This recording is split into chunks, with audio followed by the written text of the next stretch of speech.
નમસ્કાર મિત્રો, આજના લેક્ચરમાં આપણે ચર્ચા કરવા જઈ રહ્યા છીએ ધોરણ 12 અર્થશાસ્ત્રમાં સ્વાધ્યાય નંબર 3 મિત્રો, નાણું અને ફુગાવો. આ ચેપ્ટરનું મિત્રો બોર્ડમાં વેઇટેજ 8 માર્કનું રહેલું છે અને જનરલી આ ચેપ્ટરમાંથી બોર્ડમાં એક લોંગ ક્વેશ્ચન પણ આવતો હોય છે. પ્રસ્તાવના લઈએ. આધુનિક આર્થિક જગતમાં નાણું એ તમામ આર્થિક પ્રવૃત્તિઓના કેન્દ્ર સ્થાને છે. આજે વ્યક્તિને જરૂરિયાત સંતોષવા માટે વસ્તુઓ અને સેવાઓ ખરીદવા માટે નાણાંની જરૂર પડે છે. નાણું એ વિનિમયનું માધ્યમ છે, સાથે મૂલ્યનું સંગ્રાહક પણ છે. ભવિષ્યમાં ઉદ્ભવનારી જરૂરિયાતો ખરીદવા લોકો નાણાંને બચાવે છે. તો મિત્રો, નાણું જે છે એની વાત કરીએ. આજે મિત્રો આપણે કોઈ પણ પ્રકારની આર્થિક પ્રવૃત્તિ કરીએ, ચાહે ધંધો હોય, વ્યવસાય હોય કે નોકરી છે, આ દરેકે દરેક પ્રવૃત્તિના કેન્દ્ર સ્થાને નાણું છે. તમે ધંધો કરીને નફો કમાશો તો નફામાં નાણાં મળવાના છે. તમે નોકરી કરીને પગાર મેળવશો તો પગારમાં પણ નાણાં મળવાના છે. અને તમે વ્યવસાય કરીને ફી મેળવશો તો ફી સ્વરૂપે બી નાણાં મળવાના છે. આજે મિત્રો કોઈ પણ વ્યક્તિ જે પ્રવૃત્તિ કરે છે એના કેન્દ્રની અંદર કોઈ હોય તો એ નાણું છે મિત્રો. અને માનવીની જે જરૂરિયાત છે એ સંતોષવી છે ને, તેને વસ્તુ અને સેવા ખરીદવી પડશે. અને આ વસ્તુ અને સેવા ખરીદવા માટે એને નાણાંની જરૂર પડે છે. જેમ કે તમારે ટીવી ખરીદવું છે કે એક્ટિવા ખરીદવું છે કે મોબાઈલ ખરીદવું છે, તો એના માટે તમારે નાણાંની જરૂર છે મિત્રો. નાણું એ વિનિમયનું સર્વ સ્વીકૃત માધ્યમ છે. સર્વ સ્વીકૃત. તમે કોઈ પણ જગ્યાએ વિના સંકોચે નાણાં વડે વસ્તુ ખરીદી શકો છો. અને નાણું છે મિત્રો એ મૂલ્યનું સંગ્રાહક છે. એટલે તમે નાણાંની બચત કરી શકો છો. આજે ઘણા બધા લોકો નાણાંની બચત કરે છે, અને બચત એટલા માટે કરે છે કે ભવિષ્યમાં કોઈ એવી જરૂરિયાત ઉદ્ભવે તો એ નાણાં દ્વારા એ જરૂરિયાતને સંતોષી શકે. એટલા માટે નાણું જરૂરી છે. માનવીની અમર્યાદિત જરૂરિયાત ધરાવે છે. વળી બધી જ જરૂરિયાત એ જાતે પૂરી કરી શકતો નથી. માટે પરસ્પરના વિનિમય દ્વારા, વસ્તુઓ અને સેવાઓની આપ-લે દ્વારા વધુમાં વધુ જરૂરિયાતો સંતોષવાનો, મહત્તમ સંતોષ મેળવવાનો પ્રયત્ન કરે છે. શરૂઆતના ગાળામાં માણસે પોતાની સાથે હોય તેવી વસ્તુઓ અને સેવાઓ આપીને પોતાની જરૂરી અન્ય વસ્તુઓ અને સેવાઓ મેળવવાનો પ્રયત્ન કર્યો. અને આ પ્રથાને વસ્તુ વિનિમય પ્રથા કે સાટા પ્રથા કહેવામાં આવે છે. તો મિત્રો, માનવી જે છે એની જરૂરિયાતો અમર્યાદિત છે. અને કેટલીક જરૂરિયાતો મિત્રો વારંવાર સંતોષવી પડે છે. એક જરૂરિયાતમાંથી અનેક જરૂરિયાત ઉદ્ભવે છે. તમે એક્ટિવા ખરીદો તો પેટ્રોલની જરૂરિયાત, પેટ્રોલની જરૂરિયાત સંતોષવા માટે નાણાંની જરૂરિયાત રહેલી છે મિત્રો. તમે મોબાઈલ ખરીદો તો સિમ કાર્ડની જરૂરિયાત, મોબાઈલ અને સિમ કાર્ડ ખરીદવા માટે નાણાંની જરૂરિયાત રહેલી છે. અને દરેક માનવીને ખબર છે કે પોતાની બધી જરૂરિયાત એક સાથે સંતોષી શકતો નથી. એટલે માનવી શું કરે છે કે પોતાના પરસ્પરના વિનિમય દ્વારા વસ્તુ અને સેવાઓની આપ-લે કરે છે, અને વધુમાં વધુ જરૂરિયાત સંતોષાય એ માટે માનવી સતત પ્રયત્ન કરતો હોય છે. એ તો નાણું તો હમણાં આવ્યું મિત્રો, પણ વર્ષો પહેલાં જ્યારે નાણું નહોતું ત્યારે પણ લોકો પોતાની જરૂરિયાતો સંતોષતા હતા. જ્યારે નાણું નહોતું ત્યારે સાટા પ્રથા ચાલતી હતી. એટલે એ જમાનામાં વસ્તુ નાણું હતું. વસ્તુના બદલામાં વસ્તુની લેવડ દેવડ થતી. સેવાના બદલામાં સેવાની લેવડ દેવડ થતી હતી અને લોકો જરૂરિયાત સંતોષે. એક ખેડૂત પાસે ઘઉં છે અને એક વણકર પાસે કાપડ છે, તો ખેડૂત ઘઉં આપે, બદલામાં વણકર એને કાપડ આપે, ને બંને જણા પોતપોતાની જરૂરિયાતો સંતોષી લેતા. તો એને વસ્તુ વિનિમય પ્રથા અથવા સાટા પ્રથાના નામે ઓળખવામાં આવતું હતું મિત્રો.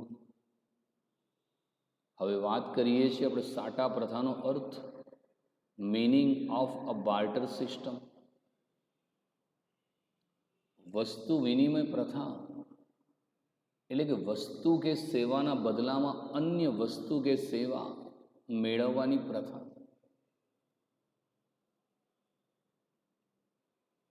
તો સાટા પ્રથા વર્ષો પહેલાં મિત્રો ભારતમાં સાટા પ્રથા ચાલતી હતી, કારણ કે એ વખતે આવું નાણું કે આવી કરન્સી નોટ નથી. તો એ જમાનામાં લોકો વસ્તુના બદલામાં વસ્તુની લેવડ દેવડ કરતા હતા, સેવાના બદલામાં સેવાની લેવડ દેવડ કરતા હતા. આજે તમે કોઈ પણ વસ્તુ કે સેવા ખરીદવા માટે નાણાં આપો છો, પણ એ જમાનામાં તમારે વસ્તુ કે સેવા લેવા બદલામાં વસ્તુ કે સેવા આપવી પડતી હતી. તો એ જે પ્રથા હતી મિત્રો, એ પ્રથાને વસ્તુ વિનિમય પ્રથા અથવા સાટા પ્રથાના નામે ઓળખવામાં આવતું હતું. પણ મિત્રો એ જે સાટા પ્રથા હતી એની કેટલીક મર્યાદાઓ જોવા મળતી હતી, કંઈક મુશ્કેલીઓ પણ હતી મિત્રો. શરૂઆતના વર્ષોમાં ગ્રામ્ય સમાજ વ્યવસ્થા, ખેતીનો પરસ્પર વ્યવહાર તથા ખૂબ ઓછી જરૂરિયાતવાળું સાદું જીવન હતું. એટલે કે વસ્તુ વિનિમય પ્રથા દ્વારા માનવી પોતાની જરૂરિયાતો સંતોષતો રહ્યો. જેમ કે ખેડૂત ઘઉં ઉગાડી સ્વ વપરાશ માટે ઘઉં રાખતો અને વધારાના ઘઉં આપી ચોખા, કાપડ, ચંપલ મેળવતો. ચંપલ બનાવનાર આ જ રીતે ચંપલ આપીને અનાજ, કાપડ, ઘી વગેરે મેળવતો. જ્ઞાન આપનાર શિક્ષક ગુરુજી જ્ઞાનના બદલામાં આ જ અનાજ મેળવતો. તો કલાકારને પણ મનોરંજનના બદલામાં વસ્તુઓ મળતી. પણ સમાજ અને આર્થિક જગતનો વિકાસ તથા વસ્તીમાં વધારો થતાં જરૂરિયાતો વધવા લાગી, બદલવા લાગી અને સૂક્ષ્મ થવા લાગી. ઔદ્યોગિકરણ, શહેરીકરણ અને શ્રમ વિભાજન તથા વિશિષ્ટીકરણના કારણે સાટા પ્રથા મર્યાદાવાળી બની. હવે પરસ્પરના પ્રત્યક્ષ વ્યવહારો ઓછા થઈ ગયા અને જરૂરિયાતો વધી ગઈ. તો મિત્રો જે સાટા પ્રથા હતી, વસ્તુ વિનિમય પ્રથા, શરૂઆતના ઘણા બધા વર્ષો સુધી ભારતમાં આ સાટા પ્રથા જોવા મળી. કારણ કે શરૂઆતના વર્ષોમાં મોટાભાગની વસ્તી ગ્રામીણ વિસ્તારમાં રહેતી હતી અને મોટાભાગના લોકોની જરૂરિયાતનો મુખ્ય આધાર ખેતી હતી. અને મિત્રો એ વખતે લોકોનું સાદું જીવન હતું. આટલી બધી કોઈ માણસની જરૂરિયાતો નથી મિત્રો. એટલે માણસ મોટે ભાગે જરૂરિયાતો વસ્તુ વિનિમય દ્વારા સંતોષી લેતો.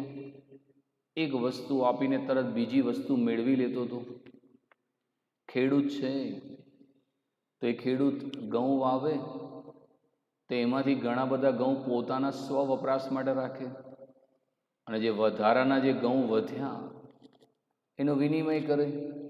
એ કોઈને ઘઉં આપીને ચોખા મેળવે, અથવા ઘઉં આપીને કાપડ મેળવી લે, અથવા કોઈ મોચી હોય તો એને ઘઉં આપીને ચંપલ મેળવી લે, અથવા એને ફર્નિચર જોઈતું હોય તો મિસ્ત્રીને ઘઉં આપીને એ ફર્નિચર મેળવી લેતું. એટલે મોચી હોય જે ચંપલ બનાવતો હોય એ ચંપલ આપીને અનાજ, કાપડ અને ઘી વગેરે મેળવતું. તો એ રીતે લોકો પોતાની સામસામે જરૂરિયાતો સંતોષી લેતા. જે શિક્ષક હોય, દાખલા તરીકે એ જમાનામાં હું ટ્યુશન કરાવતો હોઉં તો એ વખતે તો નાણું હતું નહીં, એટલે તમે મને નાણું તો આપી શકવાના નહોતા. પણ બદલામાં તમે બીજી કોઈ વસ્તુ આપી શકતા? કોઈ કરિયાણાવાળાનો છોકરો હોય તો કરિયાણું આપીને જરૂરિયાત સંતોષે, કોઈ ફર્નિચર આપે, કોઈ ચંપલ આપે, કોઈ ઘઉં આપે, કોઈ ચોખા આપે. તો એ જમાનામાં આ રીતે જરૂરિયાતો સંતોષતા. જે જ્ઞાન આપનાર ગુરુજી હતા તે જ્ઞાન આપે ને બદલામાં એને અનાજ મળતું, કે કલાકારો હોય તો બદલામાં એને વસ્તુઓ મળતી અને એ પોતાની જરૂરિયાતો સંતોષતા. પણ મિત્રો, જેમ જેમ મનુષ્યનો વિકાસ થતો ગયો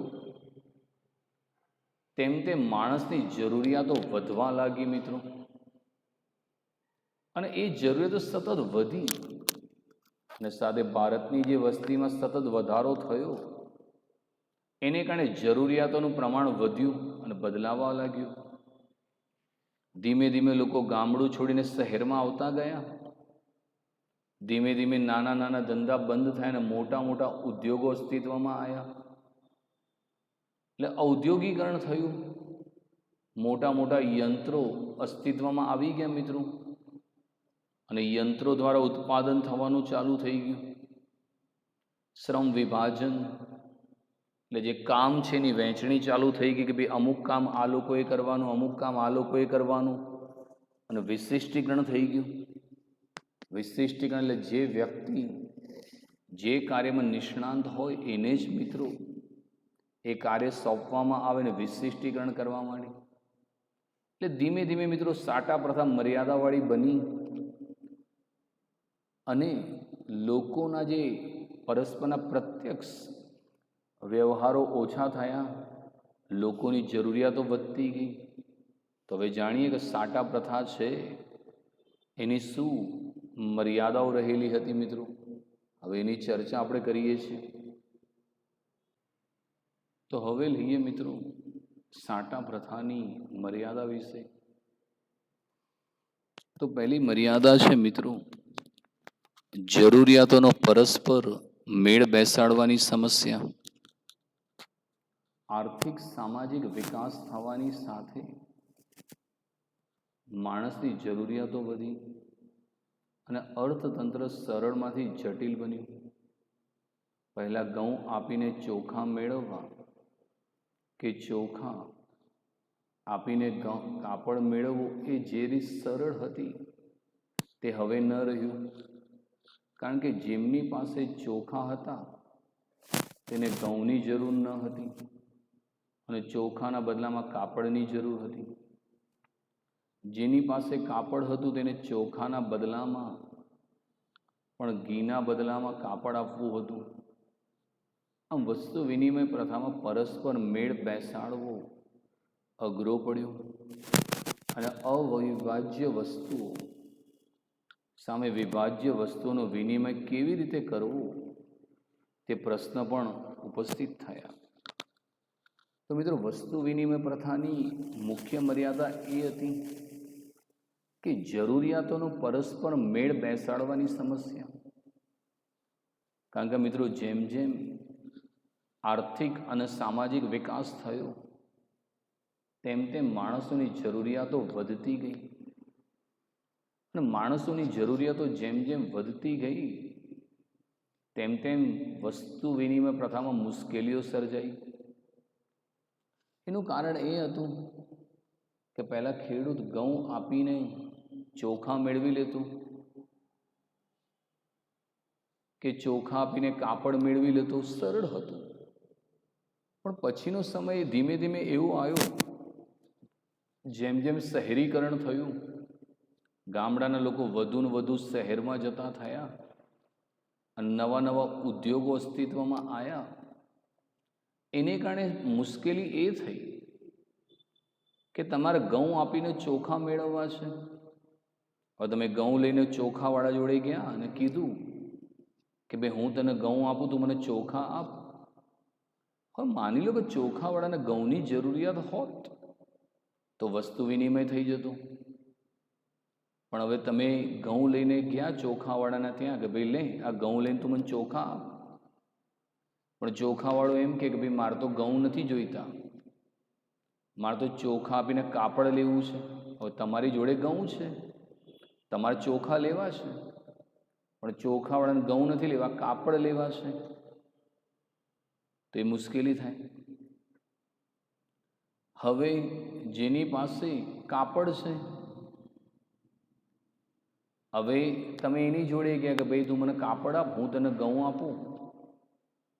હવે કાપડવાળો કે મારે તો ચોખા નથી લેવા, મારે તો ઘી, મને ઘી આપ તો હું તને કાપડ આપું. તો કેટલી મુશ્કેલી થાય મિત્રો. હવે તમારે ઘઉંના બદલામાં ચોખા લેવા છે, પણ ચોખાવાળાને ઘઉં નથી લેવા, કાપડ લેવા છે. કાપડવાળાને મળો તો એ કહે છે ભાઈ મારે કાપડના બદલામાં ચોખા નહીં, મારે તો ઘી લેવું છે. તો મિત્રો વિનિમય બહુ જ મુશ્કેલી ભર્યો બને મિત્રો. એ જમાનામાં જો તમે ટ્યુશન બંધાવવા આવો તો તમારે પૂછવું પડે કે સાહેબ તમે ટ્યુશનના બદલામાં શું લેશો? તો હું કહું ભાઈ હું કરિયાણું લઈશ તો તમારે કરિયાણું આપવું પડે. હું કહું ફર્નિચર આપવું પડશે, તમારે મને ફર્નિચર આપવું પડે. આજે મિત્રો આ મુશ્કેલી નથી. આજે આપણે કોઈ પણ જરૂરિયાત સંતોષવી હતું, નાણું લઈને જઈએ. તમારી પાસે નાણાં હોય તો ઘઉં આવે ને ચોખા આવે ને કપડાં આવે ને સોનું પણ આવે ને મોબાઈલ પણ આવે. આજે નાણું બધી જ વસ્તુ ખરીદી આપે છે. પણ એ જમાનામાં જ્યારે વસ્તુ વિનિમય હતો ત્યારે બંને જણની જરૂરિયાતોનો મેળ બેસાડવો પડે. બંને જણની જરૂરિયાત એક સરખી થાય તો જ જરૂરિયાતો સંતોષાતી. આમ એ જમાનામાં પરસ્પર જરૂરિયાતોનો મેળ બેસાડવો અઘરો પડ્યો. અને એની સામે અવિભાજ્ય વસ્તુઓ સામે વિભાજ્ય વસ્તુનો વિનિમય કેવી રીતે કરવો એ પણ મુશ્કેલી થઈ. કારણ કે ઘણી બધી વસ્તુઓ મિત્રો અવિભાજ્ય હોય. અત્યારે તો તમારી ચિંતા નહીં, તમે પૈસા આપીને વસ્તુ લઈ લો છો. હવે ઉદાહરણ આપું, દાખલા તરીકે એક વ્યક્તિ છે. હવે એક વ્યક્તિને ગાય વેચવી છે. હાલ તો ગાય પૈસામાં વેચાય કે ભાઈ એક ગાયના 10,000 કે 15,000 કે 20,000. હવે માનો કે કોઈ વ્યક્તિને ગાય વેચવી છે અને એમ કે ભાઈ એક ગાયના 100 કિલો ઘઉં, તો 100 કિલો ઘઉં હોય તો તમે એક ગાય ખરીદી શકો. પણ માની લો કે તમારે જો 50 કિલો ઘઉં હોય, 50 કિલો, તો ગાયના 2 ટુકડા તો ના થાય ને. હાલ તો કેવું થાય, કોઈને 10,000માં ગાય વેચવી છે અને તમારી પાસે 5,000 હોય, તમે 5,000 રોકડા આપો અને કહું ભાઈ 5,000 ઉધાર, હું તને પછી મહિના પછી આપું છું. પણ એ જમાનામાં હાજરના સોદા થતા. એટલે ગાય છે, ફર્નિચર છે, જેવી અવિભાજ્ય વસ્તુઓ છે, એનો વિનિમય કેવી રીતે કરવો તે પણ એક મોટો પ્રશ્ન ઊભો થયો હતો એ જમાનામાં. બીજી સમસ્યા મૂલ્યના સંગ્રહની મુશ્કેલી. વસ્તુ વિનિમય પ્રથામાં વ્યક્તિને મૂલ્યના સંગ્રહની બાબતમાં વ્યાપક મુશ્કેલીનો સામનો કરવો પડતો. અહીંયા મૂલ્ય એટલે વિનિમય મૂલ્ય. ખેડૂત ઘઉંનું ઉત્પાદન કરી ઘઉંના બદલામાં ચંપલ કે કાપડ મેળવે, પણ દિન પ્રતિદિન ઉત્પાદન અને ઉત્પાદકતા વધતા વધેલા ઘઉં સાચવવા કેવી રીતે તે પ્રશ્ન ઉપસ્થિત થયો. ઘઉંનો સંગ્રહ થાય તો ભવિષ્યમાં ઘઉં આપી ફરીથી ચંપલ, કાપડ, ચોખા મેળવી શકાય, પણ ઘઉં લાંબો સમય સાચવવા કેવી રીતે, તો એક મોટી સમસ્યા થઈ. તો મિત્રો વસ્તુ વિનિમય પ્રથામાં એક સમસ્યા મૂલ્યના સંગ્રહની હતી. આજે મિત્રો તમે નાણું છે એનો સંગ્રહ કરી શકો. તમે તમારું નાણું તિજોરીમાં, બેંકમાં, પોસ્ટમાં, શેરમાં રોકી શકો છો. આજે બેંકમાં પૈસા મૂક્યા તો ગમે ત્યારે પૈસા જોઈએ પૈસા મળવાના છે. પણ એ જમાનાની અંદર સંગ્રહની મુશ્કેલી હતી. કારણ કે એ જમાનાની અંદર વસ્તુ નાણું હતું. વસ્તુના બદલામાં વસ્તુનો વિનિમય થતો હતો. હવે એ જમાનામાં પશુ ને ધન ગણવામાં આવતું, પણ પશુનું આયુષ્ય મર્યાદિત હોય. પશુ કંઈ લાંબો સમય જીવવાનું નથી. બીજું, એ જમાનામાં આવા કોઈ કોલ્ડ સ્ટોરેજ નહોતા કે જ્યાં અનાજનો સંગ્રહ થઈ શકે. એટલે સંગ્રહની બહુ મોટી મુશ્કેલી હતી. ને એ વખત આવા કોઈ ગોડાઉન હતા, ન આવા કોઈ કોલ્ડ સ્ટોરેજો હતા, ન કોઈ વખારો હતી. હવે ખેડૂત છે એ ઘઉં આપીને ચંપલ કે કાપડ મેળવે, પણ દિન પ્રતિદિન એવું બન્યું કે ઘઉંનું પણ ઉત્પાદન વધવા માંડ્યું. તો હવે આ વધારાના ઘઉંનું શું કરવું? દિન પ્રતિદિન ચંપલ કે કાપડનું પણ ઉત્પાદન વધવા માંડ્યું. હવે તમે ઘઉંનું ઉત્પાદન વધાર્યું, આજે તો ખેડૂત ઉત્પાદન વધારે થાય તેનો વખારમાં સંગ્રહ કરી લે કે કોલ્ડ સ્ટોરેજમાં સંગ્રહ કરી લે. એ જમાનામાં વખાર કે કોલ્ડ સ્ટોરેજ તો હતા નહીં, તો વધેલા ઘઉં સાચવવા કેવી રીતે? એક એ મોટી સમસ્યા થઈ. કારણ કે ઘઉં તમે એ જમાનામાં જો રાખવા જાઓ તો ઘઉં પડે પડે સડી જાય, બગડી જાય, કે ઉંદરોનો ત્રાસના કારણે બગડી જાય. પણ હાલ તો ખેડૂતો ઘઉં સાચવી લે છે કે ભાઈ ભાવ ના આવે તો કોલ્ડ સ્ટોરેજમાં મૂકી દઈએ. પણ એ જમાનામાં કોઈ આવા કોલ્ડ સ્ટોરેજ કે વખાર નહોતા. તો ઘઉંનો સંગ્રહ કેવી રીતે કરવો, કે ચોખાનો સંગ્રહ કેવી રીતે કરવો, કે કાપડનો સંગ્રહ કેવી રીતે કરવો? તો એ જમાનામાં આવા મૂલ્યના સંગ્રહની પણ એક મુશ્કેલી જોવા મળી. વ્યક્તિ મહેનત દ્વારા જે વસ્તુઓનું મોટા પાયે ઉત્પાદન કરતો, તેના બદલામાં તત્કાળ વસ્તુ કે સેવા મેળવી લેવી પડતી. બાકી આ ઉત્પાદનો તે સ્વરૂપમાં વિનિમય મૂલ્ય સાચવવું ખૂબ જ અઘરું થઈ પડ્યું. તો એ જમાનાની અંદર મોટા મોટો પ્રોબ્લેમ મિત્રો સંગ્રહનો હતો. કારણ કે તમે ઉત્પાદન તો કર્યું, પણ હવે સંગ્રહની કોઈ વ્યવસ્થા નથી. તો તમારે એ વસ્તુ ગમે તેમ એનો નિકાલ કરી દેવો, તાત્કાલિક આપી દેવું પડે, અને બદલામાં જે પણ વસ્તુ મળે કે સેવા મળે એનો સ્વીકાર કરી લેવો પડે. એટલે એક આ મોટી સમસ્યા એ જમાનામાં આવીને ઊભી રહેતી. આજે તો કેવું હોય કે વસ્તુ કે સેવા તમે બનાવી, હવે વસ્તુનું વેચાણ ના થાય તો તમે એનો સંગ્રહ કરી શકો છો. હાલ ફટાકડાવાળા છે તો વખારમાં સંગ્રહ કરી લે, કે રાખડીવાળા રાખડીનો સંગ્રહ કરી લેશે, કે સ્વેટર જેકેટવાળા એનો સંગ્રહ કરી શકશે. પણ એ જમાનામાં કોઈ આવો સંગ્રહની વ્યવસ્થા નથી. એટલે જે વસ્તુનું તમે મોટા પાયા પર ઉત્પાદન કર્યું એ વસ્તુ પડે પડે બગડી જાય. એમાં પાછી જે વસ્તુ નાશવંત હોય તેને સડી જવાનો, બગડી જવાનો ચાન્સ હોય, તો પછી તમારે વસ્તુ તાત્કાલિક આપી દેવી પડે, અને બદલામાં જે વસ્તુ મળે એનો સ્વીકાર કરવો પડે. એટલે વિનિમય મૂલ્ય ને સાચવવું ખૂબ જ મિત્રો અઘરું હતું. ત્રીજું છે મૂલ્યના માપનની મુશ્કેલી. શ્રમ વિભાજન અને વિશિષ્ટીકરણ પછી ઔદ્યોગિક આર્થિક જગતમાં વસ્તુ અને સેવાઓના મૂલ્યના માપનનો પ્રશ્ન પણ ખૂબ જ અગત્યનો બન્યો. ઘઉં સામે ચોખાનો વિનિમય કરવાનો હતો ત્યાં સુધી બરાબર હતો, પણ હવે ઘઉં સામે અનેક વસ્તુઓ આવી ગઈ જેના વિનિમયનો દરને યાદ રાખવો મુશ્કેલ હતો.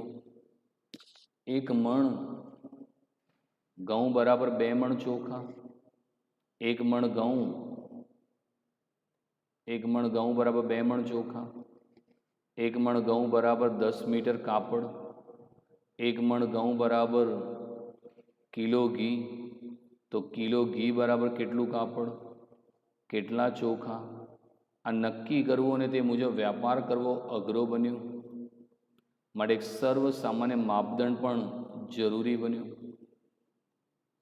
આમ જરૂરિયાતોનો પરસ્પર મેળ બેસાડવાની તકલીફને લીધે મૂલ્યના સંગ્રાહકની જરૂરિયાત તથા મૂલ્યના માપદંડ તરીકે કોઈ માધ્યમ હોય તે જરૂરી બનતા વસ્તુ વિનિમય પ્રથાનો અંત આવ્યો અને નાણાંની શોધ થઈ. તો મિત્રો મૂલ્યના માપનની મુશ્કેલી. આજે મિત્રો તમે કોઈ પણ વસ્તુનું માપન નાણાંમાં કરો છો. મોબાઈલ લો તો એનું મૂલ્ય નાણાંમાં ગણાય, ટીવી એસી લો તો એનું મૂલ્ય નાણાંમાં, પેટ્રોલનું મૂલ્ય નાણાંમાં છે. પણ એ જમાનાની અંદર મૂલ્યના માપનની ખૂબ જ મોટી મુશ્કેલી હતી. ને જ્યારે શ્રમ વિભાજન થયું, દરેક વ્યક્તિને અલગ અલગ કામની સોંપણી થઈ.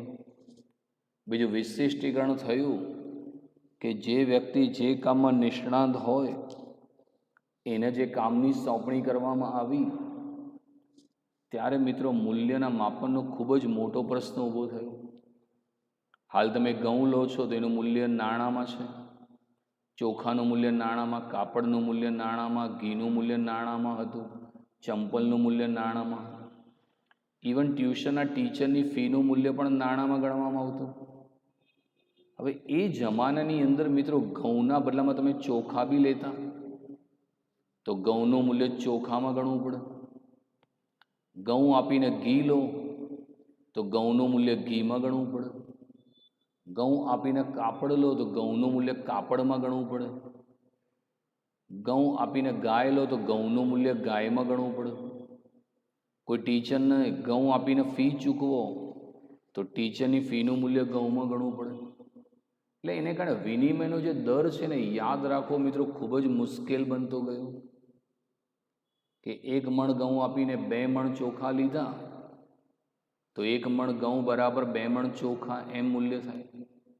આજ તો એમ હોય કે ભાઈ 1 મણ ઘઉં બરાબર 200 રૂપિયા, 1 મણ ચોખા બરાબર 500 રૂપિયા. પણ એ જમાનામાં 1 મણ ઘઉં બરાબર 2 મણ ચોખા એમ યાદ રાખવું પડે, કે 1 મણ ઘઉં બરાબર 10 મીટર કાપડ એમ યાદ રાખવું પડે, 1 મણ ઘઉં બરાબર 1 કિલો ઘી, તો કિલો ઘી બરાબર કેટલું કાપડ થાય, કિલો ઘી બરાબર કેટલા ચોખા થાય, કિલો ઘી બરાબર કેટલા ચંપલ થાય, એ રીતે યાદ રાખવું પડ્યું. એને કારણે મિત્રો હિસાબ રાખવાની પણ બહુ મોટી સમસ્યા થઈ અને વેપાર અઘરો બની ગયો. કારણ કે મૂલ્ય ગણવું કેવી રીતે મિત્રો? એ જમાનો હું ટ્યુશન આપું તો મને કોઈ કાપડ આપે કે ભાઈ સાહેબને ટ્યુશનની ફી પેટે 50 મીટર કાપડ, તો યાદ રાખવું પડે ભાઈ 12 કોમર્સની ફી બરાબર 50 મીટર કાપડ. કોઈ 500 કિલો ચોખા આપે તો 12 કોમર્સની ફી ઇઝ ઇક્વલ ટુ 500 મણ ચોખા. ટ્યુશનની ફી બરાબર આટલું ફર્નિચર. તો એ રીતે મિત્રો વ્યાપાર ખૂબ જ અઘરો બન્યો. બીજું જરૂરિયાતોનો પરસ્પર મેળ બેસાડવાની મુશ્કેલી હતી. બીજું મૂલ્યના સંગ્રહની મુશ્કેલી, વસ્તુને કેવી રીતે સંગ્રહ કરવો એ પણ એક મોટી સમસ્યા હતી. મૂલ્યનું માપદંડ કેવી રીતે નક્કી કરવું એ પણ સમસ્યા હતી. એટલે મિત્રો લોકો વસ્તુ વિનિમય પ્રથાથી કંટાળી ગયા અને ધીમે ધીમે મિત્રો નાણાંની શોધ થઈ. તો આટલી સમસ્યા મિત્રો વસ્તુ વિનિમય પ્રથામાં જોવા મળી, જેને આપણે સાટા પદ્ધતિના નામે ઓળખીએ છીએ મિત્રો. તો વસ્તુ વિનિમય પ્રથા એટલે કે વસ્તુ કે સેવાના બદલામાં અન્ય વસ્તુ કે સેવા મેળવવાની પ્રથા. તો સાટા પ્રથાની મર્યાદા 3 છે મિત્રો. તો મર્યાદા નંબર 1 છે મિત્રો, જરૂરિયાતોનો પરસ્પર મેળ બેસાડવાની સમસ્યા. બીજી સમસ્યા છે મૂલ્યના સંગ્રહની મુશ્કેલી.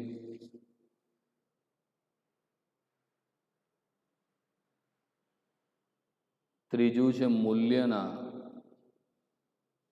માપનની મુશ્કેલી. તો આ 3 મુશ્કેલીઓ હતી મિત્રો. એને કારણે વસ્તુ વિનિમય પ્રથા પડી ભાંગી અને નાણાં પ્રથા અસ્તિત્વમાં આવી મિત્રો.